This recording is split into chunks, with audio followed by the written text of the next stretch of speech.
buenas. Mi nombre es Eduardo Mosqueira Rey, soy profesor de la Universidad de La Coruña, investigador en el ámbito de la inteligencia artificial y el aprendizaje automático. Y un poco la charla de la que voy a hablar hoy es de cómo usar la educación para mejorar el aprendizaje automático. Es un poco darle la vuelta a la tortilla porque normalmente lo habitual es usar la inteligencia artificial para mejorar la educación, usar sistemas tutores inteligentes. Pero aquí es, bueno, el aprendizaje automático no deja de ser aprendizaje. Y si es aprendizaje, hay un profesor. Entonces, si hay un profesor, ese profesor puede usar técnicas didácticas para enseñarle mejor a su alumno, que en este caso el alumno son las máquinas. Entonces intentamos ver cómo podemos usar esas técnicas didácticas para que las máquinas aprendan mejor y más eficientemente. Entonces vamos a hablar un poco brevemente de esto, ¿no? Vamos a hablar primero de inteligencia artificial y aprendizaje automático, ¿no? El Machine Learning, para introducir un poco lo que es un tipo de Machine Learning específico, ¿no? Que es el Human in the Loop Machine Learning, ¿no? Es el aprendizaje automático con los humanos metidos ahí dentro del bucle de aprendizaje. Y veremos algunas técnicas que tienen que ver con esto, como es el aprendizaje activo, el aprendizaje por currículum, el machine teaching, que podemos traducir un poco como la educación automática, ¿no? El aprendizaje, porque el aprendizaje automático lo usamos para machine learning, ¿vale? Entonces el otro lo podríamos traducir un poco como la enseñanza automática, ¿no? Sería un poco la idea. Y luego acabaremos un poco con la discusión y las conclusiones. Entonces, vamos a empezar un poco con la inteligencia artificial y el machine learning, ¿no? El aprendizaje automático. La inteligencia artificial, bueno, aquí hay múltiples definiciones, ¿vale? Y porque hay múltiples definiciones. Primero habría que decidir qué es inteligencia y luego decidir qué es la inteligencia artificial, ¿no? Pero esto nos daría para filosofar mucho rato y no es la idea. Una buena definición es que, bueno, la inteligencia artificial es la automatización de actividades que asociamos con el pensamiento humano. Actividades como la toma de decisiones, la resolución de problemas, el aprendizaje, la creatividad, el jugar juegos, etcétera, etcétera, ¿no? Esos aprendizajes que cuando las vemos, digamos, esos son actividades que haría un humano. Pues, y si las vemos en una máquina, entonces esa máquina posee inteligencia artificial, ¿no? Y bueno, habría muchos detalles aquí que hablar, pero básicamente es una definición sencilla. Luego tenemos el Machine Learning, ¿no? El Machine Learning, el aprendizaje automático, es como un subconjunto de la inteligencia artificial que se centra en construir estos sistemas de inteligencia artificial, pero a base de suministrarle datos y experiencia. Es decir, nosotros le damos unos datos etiquetados y le decimos que aprenda a través de ellos. Y al principio se equivocará mucho, pero a base de tener un montón de datos y la experiencia de irlos clasificando, por ejemplo, pues se aprenderá al final a clasificarlos bien, ¿vale? Y luego, dentro del aprendizaje automático, el Machine Learning, tenemos el Deep Learning, el aprendizaje profundo, ¿vale? El aprendizaje profundo se basa en redes de neuronas artificiales, ¿no? Que se inspiraban un poco en la estructura biológica del cerebro, aunque su objetivo no es copiar cómo funciona exactamente el cerebro, pero sí inspirarse en los nodos del cerebro, las neuronas que se conectan con otras neuronas y que a base de refuerzos aprenden y tal. Pues las redes de neuronas artificiales se basan un poco en eso, ¿no? ¿Cuál es el cambio del Deep Learning? El cambio del Deep Learning ahora es que las redes de neuronas artificiales han existido desde siempre, pero ahora son redes monstruosamente grandes. Le llaman deep, le llaman profundas porque en el fondo lo que tienen son múltiples capas, ¿no? Lo de profundidad se refiere a profundidad en el número de capas que tienen y en el número de neuronas que tienen en cada capa, ¿no? Entonces son unos monstruos gigantescos que hoy en día se pueden entrenar porque hoy en día tenemos el software y los algoritmos para poder entrenar esas construcciones y también tenemos el hardware, tenemos las máquinas que pueden ejecutar esos algoritmos complejos, ¿no? Y bueno, el Deep Learning está un poco en la base del boom que tiene hoy en día la inteligencia artificial, ¿no? A la hora de todos hemos visto los coches estos que conducen solos, ¿no? Y pues todos estos están basados en mecanismos de Deep Learning. Bueno, el Deep Learning un poco cómo funciona. El Deep Learning funciona, digamos que antes del Machine Learning teníamos como una serie de datos y estos datos, digamos que los humanos los usaban para crear lo que llaman unas features, ¿no? Unas features, que son unas características de estos datos. Por ejemplo, tenemos una imagen, pues de una imagen pues podemos construir pues a lo mejor los bordes de la imagen. Le pasamos un filtro y miramos los bordes, porque a partir de los bordes de la imagen es fácil identificar qué es lo que hay en la imagen, ¿no? Y luego esas características, pues esos bordes de la imagen y tal, se los pasamos a nuestro algoritmo de aprendizaje automático para que pues, nos diga, pues eso es una casa o eso es una ventana, una puerta, etcétera. Vale. ¿Qué hace el Deep Learning? El Deep Learning lo que hace es quitar esas características y quitar esos humanos de la ecuación, ¿no? Vamos a quitar los humanos, a mí me das los datos y la máquina, a partir de todos esos datos, construye la salida, ¿vale? Y claro, esto funciona muy bien, pero claro, funciona muy bien siempre que tengas los datos. Es un poco el punto cojo del Deep Learning, ¿no? Tienes que tener cantidades de datos y tienes que tener cantidades ingentes a veces de datos para que esto funcione y aprenda correctamente, ¿no? Lo que hace el Deep Learning es esas características, las va a reconocer automáticamente la propia red, ¿vale? Y se va a basar en ellas. Bueno, entonces, digamos que el Deep Learning ha tenido mucho éxito quitando a los humanos de la ecuación. Pero, claro, tenemos el problema ese de los datos. Nosotros ahora, digamos que con el Human in the Loop Machine Learning, el Human in the Loop Machine Learning es un término así general, ¿no? Que lo que intenta es, bueno, poner bajo un mismo término un montón de interacciones distintas que se pueden dar entre humanos y algoritmos de Machine Learning durante el aprendizaje de los mismos, ¿vale? Entonces, ¿qué es el Human in the Loop Machine Learning? Bueno, hice aquí un pequeño mapa mental con algunas de las características más importantes del mismo, ¿no? El principio es meter a los humanos en el proceso de aprendizaje. Meter a los humanos en el proceso de aprendizaje para intentar conseguir aprender igual de bien, pero con menos datos, ¿no? Es decir, no siempre vamos a tener esas cantidades ingentes de datos, entonces cuando no existen, vamos a intentar usar humanos para sacarle el máximo provecho a los datos que tenemos, ¿no? Aquí, según quién tenga el control, ¿no? Si el control lo tiene el propio modelo y acude a los humanos cuando tiene una duda, o si el control lo tienen los humanos y están enseñando al modelo como si fuera un alumno más, pues podemos ver el aprendizaje activo, el aprendizaje máquina interactivo o el machine teaching, ¿no? La enseñanza automática. Vale. Luego hay otros conceptos que se van un poco fuera del aprendizaje, ¿no? Y fuera del aprendizaje, o sea, del proceso mismo de aprender, ¿no? Por un lado está el curriculum learning, ¿no? El curriculum learning es organizar los datos por complejidad creciente para, bueno, un poco aprender, ahora lo veremos, ¿no? Para aprender un poco mejor a partir de ellos. Y también tenemos la IA explicable, ¿no? Es decir, no solo queremos que las IAs aprendan cosas, sino que también sepan luego explicar lo que han aprendido. ¿Vale? Y eso es fundamental en ciertos ámbitos, en ámbitos de la salud, en ámbitos críticos, es fundamental, ¿no?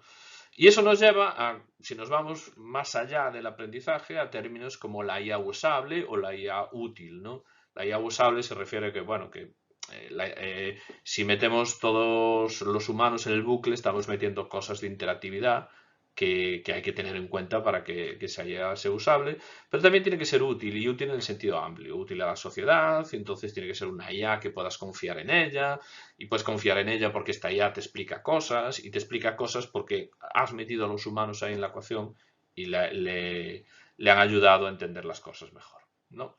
Entonces, bueno, esto es un poco como la película global del Human in the Loop Machine Learning. Entonces vamos a ver un poco brevemente cada uno de ellos, de estas técnicas y un poco en qué se basan, ¿no? La primera de ellas es el active learning, ¿no? El aprendizaje activo. El aprendizaje activo es que una aproximación al aprendizaje automático en la cual el modelo que está aprendiendo le pide a un oráculo, ¿no? Que normalmente es un experto humano, que le etiquete ejemplos que él no ve claros y que necesita tener claros para continuar su aprendizaje, ¿no? ¿Y esto de qué nos suena? Bueno, esto de dónde viene. Esto viene del aprendizaje activo, viene de la didáctica y de la educación, ¿no? El aprendizaje activo eran las estrategias estas que decíamos que, bueno, vamos a hacer que los alumnos sean participantes activos de su aprendizaje.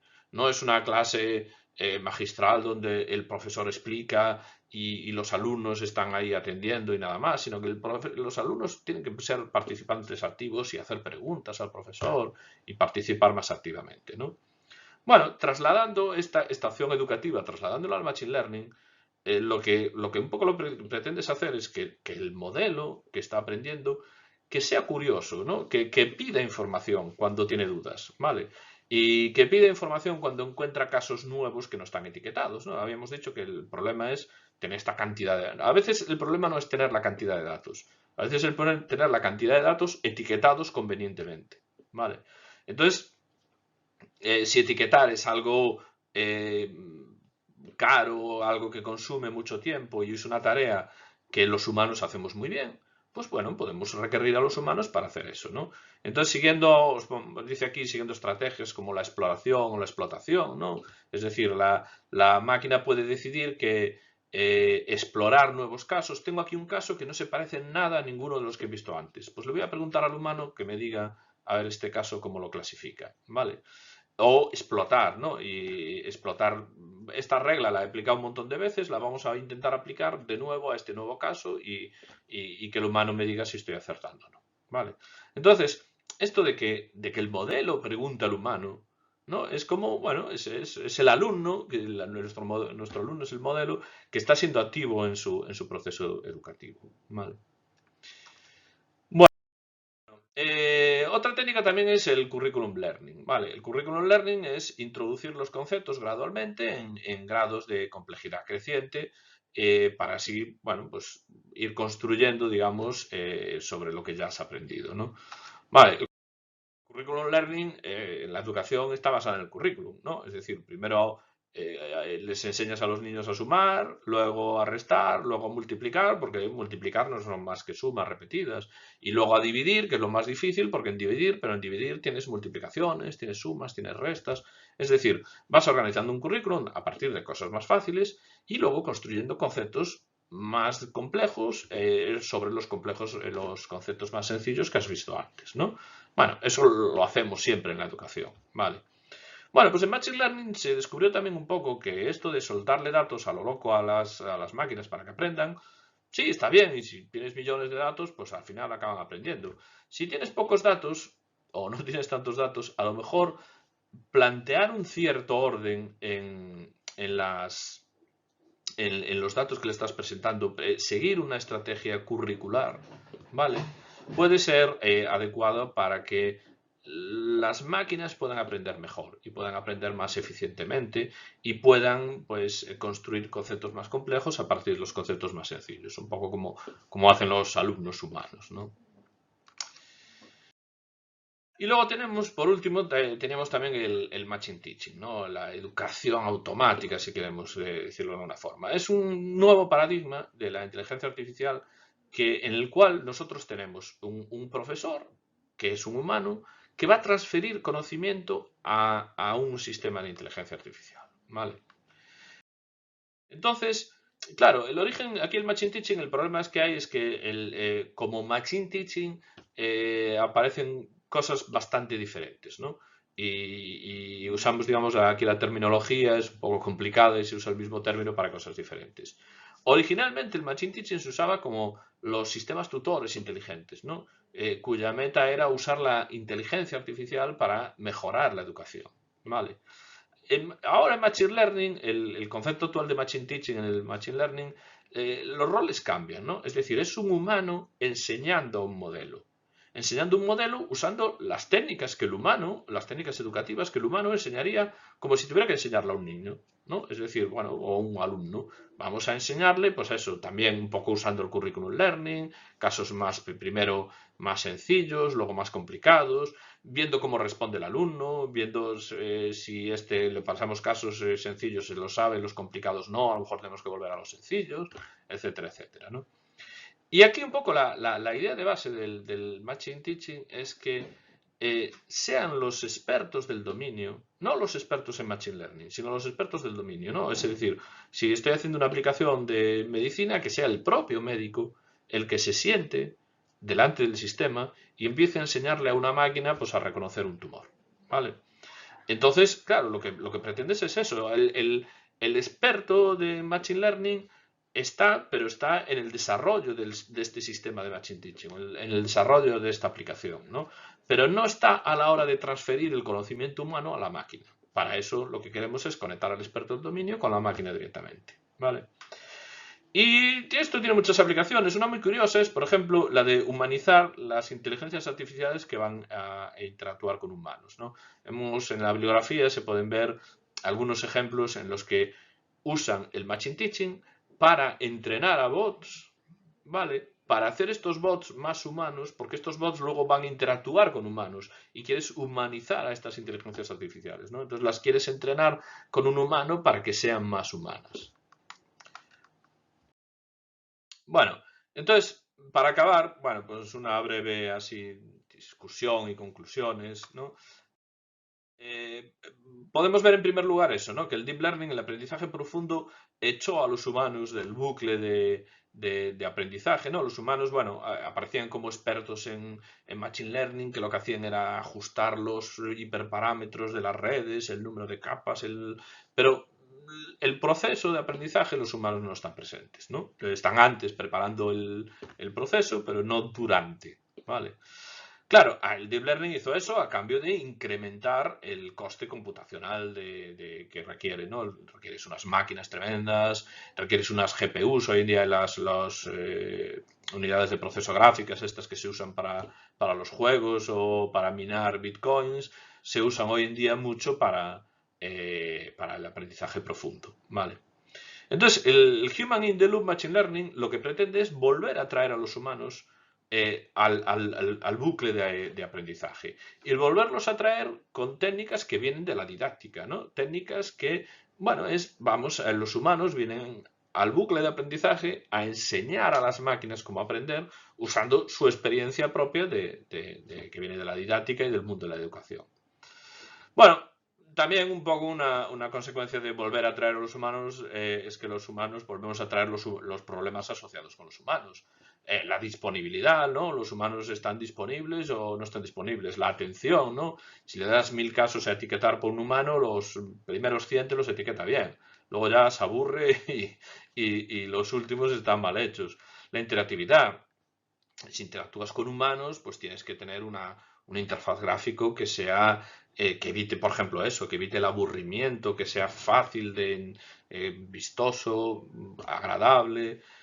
Tenemos que pelear con humanos con experiencias distintas, ¿no? A veces cuando usamos un humano con un oráculo, a veces asumimos que el oráculo siempre tiene la razón. Y no, a lo mejor el humano se equivoca porque hay humanos más expertos que otros, ¿no? Y en ámbitos complicados, pues a lo mejor tienes distintos expertos y todos son muy listos y todos dicen opiniones distintas, ¿no? En la medicina puede ocurrir, no hay una verdad absoluta, ¿no?